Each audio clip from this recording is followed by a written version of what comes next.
De Padres para Padres, un espacio de Associated para abordar temas que nos impulsan y nos retan, porque ser padres es ir más allá. Bienvenidos. Hola, bienvenidos de vuelta a De Padres para Padres, este video podcast de la Asociación de Padres de Familia del Colegio CIEDI, que busca acompañarnos con diferentes temas asociados a la crianza, asociados a este bonito reto de ser padres en las diferentes etapas de nuestros hijos. ¿Alguna vez les ha pasado a ustedes que de pronto han transitado por algún lugar y han sentido un olor delicioso y ustedes dicen, uy, ¿qué ambientador será ese? Pues a mí sí me ha pasado. Y resulta que con sorpresa, cuando he mirado, no se trata de ningún ambientador. Se trata de unos aparatos muy llamativos que tal vez pueden parecer, no sé, un resaltador, una USB, pero son los, no sé si decir populares, vapeadores. Una moda que desafortunadamente se ha instalado en muchos jóvenes, cada vez con menor edad, y hoy precisamente queremos hablar de esto. Estaba analizando cifras antes de comenzar a hablar con nuestra invitada y encontré cifras que realmente me parecen un poco alarmantes. Y es que hay algunos estudios que indican que 1 de cada 4 adolescentes ha probado estos dispositivos y desafortunadamente la edad en la que están iniciando es cada vez más temprana. Pero para desmitificar un poco este tema tenemos claramente una autoridad, una mujer muy conocedora de todo este tema. Ella es médico, neumóloga, pediatra, es la doctora Juanita Agudelo y ella está a cargo del programa de prevención de la Fundación Neumológica Colombiana, que tiene que ver con todo ese tema de vapeo y que trabaja muy de la mano con los colegios. Así que, doctora Juanita, muy buenos días, buenas tardes, porque los padres de la comunidad ciudadista se conectan de manera permanente con nuestros videopodcasts y gracias por aceptar esta invitación. A ustedes, muchas gracias por la invitación. Es un tema que está cobrando una importancia muy elevada y que pues debemos conocer todos, no solamente la comunidad científica, sino los padres, porque pues nos damos cuenta que los padres son los que también incentivan el consumo de estos dispositivos. Entonces es muy importante que todos en familia sepamos que existen, sepamos cuáles son los riesgos de su uso y qué podemos hacer ante un posible caso de una persona o de un niño que esté utilizando estos dispositivos. Estas cifras que yo mencionaba al inicio, doctora Juanita, ¿son reales? ¿Es verdad? Porque cada vez los chicos están comenzando a edades más tempranas, porque inicialmente uno podría decir, no, eso es un tema de universitarios, o tal vez de chicos de 10º, 11 grado, pero ¿es cierto esto? Sí, las cifras son alarmantes. Más o menos el 30% de los jóvenes están consumiendo cigarrillos electrónicos. Yo prefiero el término cigarrillos electrónicos porque muchas veces decimos vapeadores y genera la impresión de vapor de agua. Entonces la industria nos quiere vender algo aparentemente de menos riesgo con la palabra vapor. Entonces yo prefiero el cigarrillo electrónico que no produce vapor, sino que produce aerosoles. El consumo más o menos está en el 30% en adolescentes, que es muy alto, ¿cierto? Inicia más o menos entre los 14 y 17 años, es la prevalencia más alta. Pero en nuestras encuestas nosotros encontramos niños de 7 años de edad que ya han probado el uso de estos dispositivos. Entonces, pues que un niño empiece a inhalar aerosoles a los 7 años, pues es impresionante y pues es un problema de salud pública que tenemos que atacar, por decirlo así. Explíquenos un poco este tema de esos aerosoles, ¿no? Porque uno podría decir, no, o sea, está el cigarrillo tradicional, está el cigarrillo electrónico y los vapeadores, pero el cigarrillo electrónico y los vapeadores son exactamente lo mismo. Es lo mismo. Hay otro cigarrillo que se conoce como IQOS, no sé si lo han visto, que era un dispositivo para calentar el cigarrillo convencional. Ese fue un dispositivo anterior al de los cigarrillos electrónicos. Actualmente tenemos el cigarrillo electrónico o vapeador, que es lo mismo.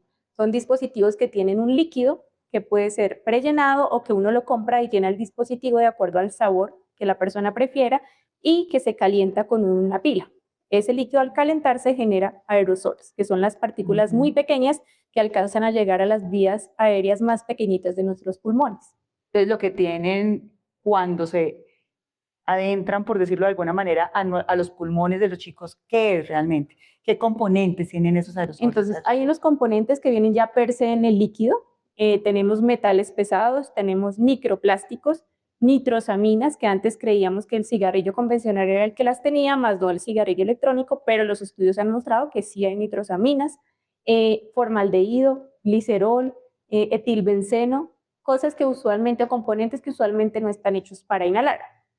Colorantes de postres, colorantes de ponqués, que en cantidades mínimas y para el consumo o la ingesta, pues son normales, pero que no están diseñadas para la inhalación.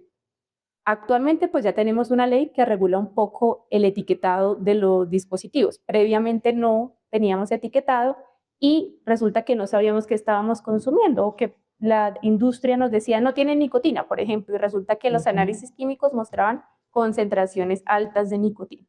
Nicotina es una de los componentes pues, que no hay que perder de mente porque es lo que genera la adicción. Y estos dispositivos tienen concentraciones muchísimo más altas que un cigarrillo normal. Entonces, pues tienen diferentes componentes que generan lesión. Tal vez pueden existir muchos argumentos de parte de los chicos a la hora de intentar mostrarle a los padres que es algo que no, que es inofensivo, tal vez, ¿no? Y es, papá, ¿usted qué prefiere que yo fume? ¿Cigarrillo normal o vapeador u otras cosas? Entonces, eso me lleva como a esa pregunta de la afirmación que hiciste al inicio, y es que muchos padres incluso incentivan el uso del vapeador. ¿Cómo es esto? Claro, lo que pasa es que la industria del tabaco quiere captar más gente, ¿cierto? Y quiere captar gente joven. Entonces tienen que inventarse dispositivos que llamen la atención de las personas jóvenes. Ellos no quieren a los abuelitos o a las personas de tercera edad utilizando estos dispositivos porque necesitan generar adicción para que uno siga consumiendo. Y el cigarrillo electrónico nació con la falsa percepción de que era menos dañino o que ayudaba a dejar de fumar. Incluso en su lanzamiento muchos países, por ejemplo en el Reino Unido, dijeron usen cigarrillos electrónicos para dejar de fumar. Pero eso es un mito. Actualmente sabemos que los niños que inician usando cigarrillo electrónico terminan siendo consumidores duales, es decir, usan cigarrillo electrónico y usan cigarrillo convencional. Entonces, tenemos otros componentes diferentes o muy similares a los del tabaco, pero que generan lesión. ¿Qué pasa? Que el periodo de latencia se llama cuando uno se expone a algo hasta que desarrolla la enfermedad. En este tipo de sustancias es largo, ¿cierto? Entonces, lo que inicialmente pasó con el cigarrillo convencional era que no hay estudios que demuestren que genera cáncer, que genera otro tipo de enfermedades, y lo que ahora vemos es cáncer de pulmón, cáncer de vejiga, ¿sí? Que genera EPOC, pero son enfermedades que tienen un tiempo largo en presentarse desde que uno se expone a esa sustancia. Igual pasa con el cigarrillo electrónico. Ahora tenemos algunos estudios preliminares del daño que causan, pero el daño más grande lo vamos a ver en unos años más adelante. Entonces tenemos la falsa percepción de que no hace daño, pero pues actualmente los estudios científicos nos muestran que hay un daño, no solo en el pulmón, sino en muchos órganos de nuestro cuerpo, a corto plazo y a largo plazo. Además, la adicción que genera la nicotina, que como te cuento, que puede generar el consumo dual de cigarrillo electrónico más el daño del cigarrillo convencional. Esa era la siguiente pregunta asociada a si estos dispositivos generan como adicción, porque ese también puede ser otro argumento. Y ahí sí, como decían en mi casa, el problema no es que lo pruebe, el problema es que le quede gustando. Es decir, que las cifras indican eso, ¿no? Es que el chico lo prueba, pero comienza a sentir la necesidad tal vez de pasar al siguiente nivel, por decirlo de alguna manera. Hay como dos cosas importantes acá. La nicotina de un cigarrillo normal es más o menos 1 miligramo Por cigarrillo. Un vapeador viene al 1.6%, al 3% y actualmente la mayoría al 5%.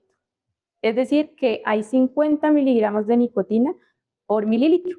Y un vapeador puede tener 30 mililitros de capacidad, los tanquecitos. Entonces, pues si uno hace la conversión, son cantidades supremamente altas de nicotina.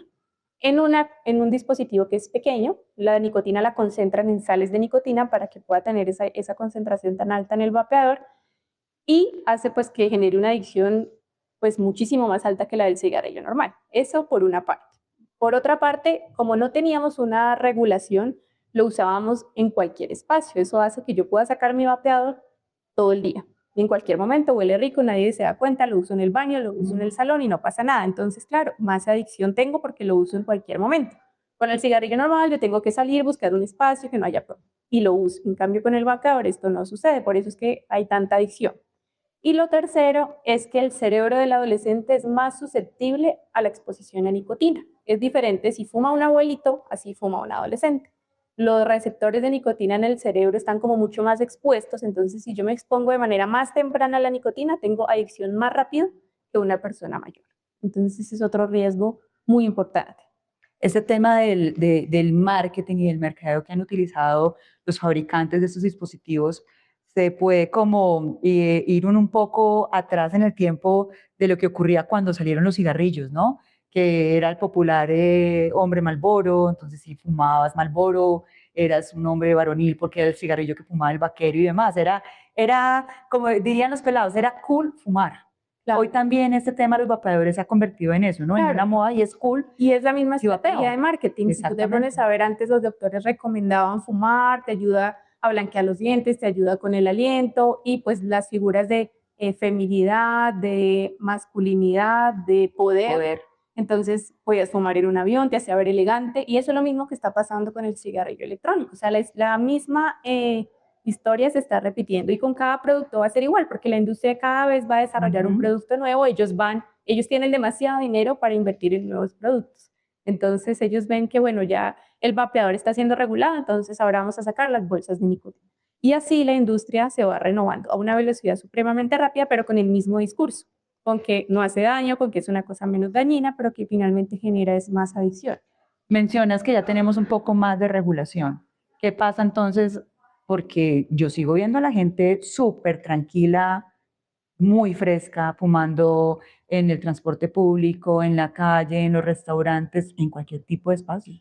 Bueno, la regulación está en la ley 2354. Esta ley nos dice, está prohibido aerosoles en los mismos espacios que no tenemos humo, no se puede vender a menores de edad, no podemos tener publicidad y deben tener una etiqueta. Hace falta un poco más de control, pero también creo que cada ciudadano pues debe empoderarse. ¿Sí? Entonces nosotros podemos también denunciar a aquellos lugares. Hay una aplicación o uno encuentra teprotejo.com donde tú puedes denunciar si alguien le vendió a un menor de edad o cualquiera de estas cosas. Si cierta tienda le vendió a un menor de edad o si alguien estaba vapeando en un restaurante, tú le puedes informar al del restaurante porque ya es una ley en Colombia. Entonces creo que también nos hace falta a nosotros conocerla, apropiarnos y que los colegios dentro de su manual de convivencia implementen también este tipo de, pues como de regulación, tomando la de Colombia. Bueno, ¿qué hago yo como colegio? Quizás necesito incluir en mi manual de convivencia que así como no se puede fumar y no puedo consumir marihuana, pues no puedo vapear. ¿Qué voy a hacer si un niño está usando cigarrillos electrónicos? ¿Cuál es el conducto regular? O sea, creo que también en los colegios tenemos que empezar como a apropiarnos para poder pues darle continuidad y que nuestra ley siga funcionando en Colombia. Ustedes vienen realizando un trabajo bien interesante de educación y por decirlo de alguna manera están ustedes como en la primera línea, ¿no? Están ahí de manera constante, revisando sus estudios, realizando análisis. El vapeador no sé cuántos años lleva en el mercado, no sé hace cuánto comenzó esta moda, ¿no? Pues más o menos 2001 es que empezamos a ver, sí. No es tan nuevo como creemos, ¿no? Sí, sino que no lo utilizábamos y no teníamos tanta publicidad, ¿no? Pero sí, ya lleva bastantes años. Estamos hablando de 24 años más o menos. Entonces, esto nos daría a entender tal vez que ya están ustedes observando en consulta, además porque recientemente vimos un programa de televisión también donde se contaba la historia de un joven de alto rendimiento deportista que falleció por cuenta de este tipo de uso de estos cigarrillos electrónicos. ¿Están viendo ustedes ya jóvenes que llegan con daños en los pulmones por cuenta del uso de este dispositivo? Así es, nosotros a nivel respiratorio pues tenemos complicaciones que son agudas, como la muerte por neumonías graves, por deterioro de la función pulmonar aguda, por el uso del dispositivo.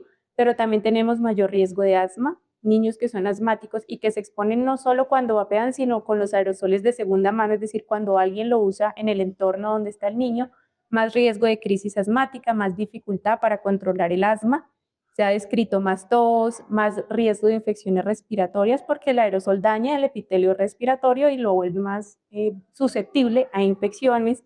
Hay unos estudios súper bonitos de la Universidad Javeriana en adultos en donde muestran cómo hay cambios en el DNA en seres humanos, donde los genes que nos protegen para cáncer, para infecciones, están como reprimidos. Y los genes que promueven cáncer, infecciones, enfermedades autoinmunes están activados en las personas que consumen cigarrillo electrónico, incluso un poco más que las que fuman cigarrillo convencional. Entonces, pues la evidencia es mucha. Si yo me pusiera a hablar, aumenta la presión arterial, hay más riesgo de trombosis. El daño es a nivel multisistémico, no solamente respiratorio, sino que hay daño en diferentes órganos de nuestro cuerpo. Mencionas que los niños crecen en ese ambiente expuesto donde hay padres o familiares que vapean y además también todavía desafortunadamente común verlo, se afectan, pero pasa lo mismo con los adultos porque, por ejemplo, uno escucha a veces, no, es que yo nunca he fumado, pero fue un fumador pasivo y uno ya de adulto, porque tal vez la pareja fumaba, ya de adulto tenía uno un compañero que fumaba. Pasa lo mismo con los vapeadores, Es también lo nos mismo, afecta a quienes no sí. fumamos. Hay aerosoles de segunda mano y de tercera mano. De tercera mano es que también quedan en las superficies, en la mascota, en la ropa, en el cabello. Entonces sucede lo mismo si alguien me dice, no, es que yo vapeo fuera de la casa, cuando yo estoy en la casa con mi hijo no lo hago, pero pues esos aerosoles también quedan en las superficies. Así como las señoras que cocinaban con humo de leña. Pues mira el daño que actualmente tenemos, cuántas personas no son dependientes de oxígeno suplementario las 24 horas. Pues quizás eso a largo plazo, con el uso de los vapeadores y con cada cosa nueva que salga de inhalar que no deberíamos estar inhalando, pues va a tener unas consecuencias también igual de graves. ¿Qué impacto puede llegar a tener esos aerosoles, esos diferentes componentes? Ya hablamos, pues claramente de lo que podría uno pensar es lo más evidente, ¿no? Y es el daño en la parte respiratoria, en la parte pulmonar, ¿sí? Pero, ¿qué efectos puede llegar a tener, por ejemplo, en el cerebro de un niño de un adolescente, esos componentes que nos mencionabas? Hay muchos estudios que muestran que hay mayor grado de ansiedad, trastornos de depresión, mayor riesgo incluso de intento suicida. La capacidad de toma de decisiones es algo que se ve muy afectado porque afecta mucho la corteza prefrontal que se está desarrollando especialmente en los niños adolescentes. Entonces, hay un compromiso muy importante a nivel del neurodesarrollo, al desarrollo cerebral. Ahora, ustedes entonces están en la primera línea con esos estudios, haciendo consulta, dando charlas en los colegios, que pues es un espacio fundamental, donde esas charlas no solamente debían de quedarse en los jóvenes, sino también en los padres, ¿no? ¿Cuál ha sido la recepción frente a evitar el consumo de este tipo de productos? ¿Cómo perciben ustedes a la comunidad estudiantil? Nosotros en nuestro programa buscamos impactar a los niños, a los profesores y a los padres, porque en nuestras encuestas iniciales nos dimos cuenta que había un padre fumador o vapeador en el niño que fumaba o vapeaba. Entonces dijimos, esto no se puede quedar solo en el estudiante, sino que tenemos que llegar a todo su entorno. Nosotros en nuestro programa incluimos charlas para los padres y cursos virtuales de la Fundación Neumológica para los profesores. Entonces, tratamos como que ese mensaje llegue a toda la comunidad. Yo creo que la percepción de riesgo, y bueno, no solamente creo, nosotros analizamos también lo que hacen los estudiantes antes y los estudiantes después de que los intervenimos. Y sí nos hemos dado cuenta que la percepción de riesgo y el conocimiento sobre el daño ha aumentado. Entonces creo que sí hemos logrado sensibilizar mucho a la comunidad. A veces con los padres es difícil, tengo que serte sincera, porque pues reunir a todos los papás es difícil, todos tenemos nuestras actividades y promoción y prevención a veces no es lo más sencillo de hacer. No es lo más, Son no es lo más retos, popular, ¿no? sí, son retos, pero que tratamos de buscar estrategias para lograr llegar, porque sí es un tema pues muy importante en salud respiratoria principalmente. Doctora Juanita, uno a veces como papá quiere hablar como con los chicos, ¿no? Sobre todo en esas etapas, no sé, 12, 13, 14, 15, donde además hoy en día los pelados no comen entero, ¿no? Ellos cuestionan todo lo que uno les dice, suelen hacerlo. Entonces, yo quisiera, te voy a mencionar como unos interrogantes, a ver tú como mamá, ¿cómo le responderías a ese joven? Para también podernos como apropiar un poco de esa respuesta. Entonces, una primera de esas frases que uno puede llegar a escuchar o preguntas incómodas es, pero papá, esto no da cáncer como el cigarrillo, ¿qué te pasa? Entonces, no, ya hay estudios que muestran que sí hay mayor riesgo de cáncer. Necesitamos unos un poco otros estudios diferentes, ¿sí? De pronto a más largo plazo, pero ya la evidencia que tenemos es que sí hay riesgo de cáncer. Y no solamente cáncer de pulmón. Incluso hay estudios que dicen aquellos que fumaban y pasaron a cigarrillo convencional tienen 2 veces más riesgo de desarrollar cáncer que los que nunca usaron el cigarrillo electrónico, perdón, o sea, los que empezaron de cigarrillo normal y se pasaron a vapeador, tienen más riesgo, casi el doble de probabilidad de tener más cáncer. O sea, eso es un mito, ya hay evidencia científica, afortunadamente ya tenemos datos contundentes que nos dicen si puede dar cáncer. Es importante enterarnos. La otra puede ser, ay, papá es mi cuerpo, además yo esto solamente lo hago socialmente, yo no soy ningún adicto. Bueno, pues ahí sí creo que entra a jugar la parte de autocuidado y de yo cómo percibo mi cuerpo, ¿sí? Yo creo que eso es una responsabilidad del colegio y de los papás, ¿cierto? Yo en consulta pues también trato como de mostrarles, bueno, tú tomas tus decisiones y las tomas de una forma consciente. Si yo te entrego una información, verás, tú ya con esa información pues puedes tomar una decisión consciente. Entonces, tú eres el dueño de tu cuerpo, tú ya sabes cuáles son los riesgos que tiene usar estos dispositivos, pues no lo hagas. O si el papá lo hace, porque a veces tenemos que, ay, no, papá, ¿tú cómo me vas a hablar de que no vapees si tú lo haces? No, hijo, yo sé que yo lo hago y tengo una adicción a eso que me ha costado. Y me ha costado tanto dinero, y me ha costado dificultades en mi sexualidad, y me ha costado acné, y me ha costado problemas familiares, entonces no quiero que esa historia se repita. O sea, creo que hay que empoderarlo ahí también, porque el adolescente también necesita un poco sentirse importante, pero lo empoderarlo con información y para que él pueda tomar sus propias decisiones, pero tomarlas de manera consciente. Y el otro, doctora Juanita, es, bueno, pero es preferible que fume esto, que utilice esto, papá, que esté fumando otras cosas, ¿o no? Entonces, pues como les decía, no es preferible. O sea, estamos cambiando un riesgo por otro riesgo. Incluso hay dispositivos que traen tetrahidrocannabidiol o cannabis. Entonces, pues ya nos estamos también enfrentando a mayor riesgo de otro tipo de consumo de sustancias psicoactivas. Incluso hay estudios que dicen niños que vapean tienen más riesgo de otras sustancias psicoactivas, no solo de cigarrillo normal, sino de consumo de otro tipo de sustancias. Entonces, no es menos dañino. Eso nos hace ver la industria del tabaco, pero en realidad estamos reemplazando un daño por otro daño. ¿Qué consejo le podrías dar a un padre de familia que de pronto acaba de descubrir o descubre en el morral, en el cuarto del chico o de la niña también, o llega y encuentra a sus amigos, a los amigos de su hijo en el espacio, en su casa, vapeando? O sea, ¿cómo manejar esa situación para no hacer quedar mal al pelado? Porque papá, ¿cómo me viniste a sacar? Porque también pueden ser situaciones que pueden llegar a confrontarse, ¿no? O sea, yo creo que hay que tener una buena comunicación. Es contarle, ven, yo se salió de tu maleta, encontré esto, estaba haciendo aseo y me encontré con este dispositivo, que pues hay que reconocerlos también porque pues ahora vienen de presentaciones que uno ni se imagina. Unos diseños increíbles, sí, además. Sí, sí, sí. Entonces, hablar con él, decirle, ven, ¿quieres que te ayude? Vamos a neumología pediátrica, vamos a una consulta que te expliquen cuáles son los daños que eso genera, ¿quieres que te ayude? ¿Por qué lo haces? ¿Sí? Siempre hay una motivación por la que un niño o cualquier persona que fuma o vapea lo está haciendo. Porque tengo estrés, entonces pues ¿qué tenemos que tratar? El estrés, la ansiedad, aprender a manejar síntomas emocionales, o lo hago porque es que en mi casa todos están peleando, entonces tengo que ir a esa psicología, terapia de familia. Hay que identificar la razón por la que el adolescente lo usa. O no, es que me lo regalan en la fiesta de 15 años de mi compañerita, los papás. Entonces, bueno, como colegio, como padres, hablemos de cómo vamos a manejar esta situación. O sea, que sea algo en comunidad, pero también es preguntarle por qué lo haces, qué te está llevando a que hagas eso, ¿sí? ¿Dónde lo está comprando? ¿Será que se lo vende el niño de 11 al niño de quinto? Porque eso nos pasa. O la plata que yo le estoy dando la está gastando, o en la tienda se lo están vendiendo y yo tengo que ir a denunciar también a domicilio, a la tienda. Claro, por las aplicaciones. Ha disminuido un poco, ¿sí? Porque antes llegaba regalado, yo pedía un domicilio y me llegaba entonces el vapeador de regalo para que lo probara. Ya con nuestra regulación creo que eso ha ido mejorando, pero pues si cada uno de nosotros nos empoderamos, creo que es mucho más fácil poder llegar a enfrentar el problema como comunidad, ¿no? Sí. Y parte fundamental, entonces, es enterarnos y tener cifras, tener datos, ¿no?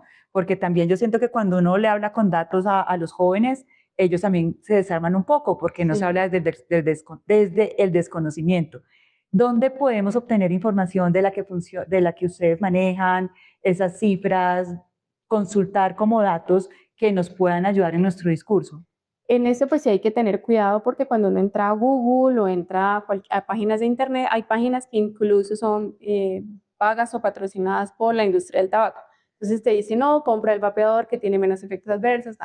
Entonces mi recomendación, no como buscar la información, porque pues nosotros las buscamos en bases de datos científicas, a las que quizás pues ustedes no tienen acceso, pero la página de OMS, la página del CDC, son páginas pues que la Organización Panamericana de la Salud. En ese tipo de páginas uno va a encontrar información confiable o en el médico. Listo, páginas oficiales, el médico de manera responsable, porque si no vamos tal vez a entregar información errónea que va a terminar favoreciendo el uso de este tipo de dispositivos. Pues doctora Juanita, de verdad que le agradecemos mucho este tiempo, este espacio que se tomó para hablar de manera pues muy general del peligro, de un peligro silencioso, porque es algo que está ahí como en la sombra, para que los padres estemos cada vez mejor preparados y con mejores argumentos para poder enfrentar esta moda tan incómoda, porque de verdad está generando mucho daño a nuestros jóvenes actualmente. Gracias a ti por la invitación, por abrir el espacio y por ver este tema como un tema que merece pues atención y por trabajar para que podamos un poco llegar a los jóvenes y tratar de disminuir esta epidemia o esta carga tan importante que nos está trayendo el uso de estos dispositivos. Y a ustedes también muchísimas gracias por escucharnos, por vernos, por seguir consultando este material tan importante que desde la Asociación de Padres de Familia del Colegio CIEDI trabajamos y producimos para todos ustedes como comunidad. Así que nos vemos en un próximo capítulo de Padres para Padres.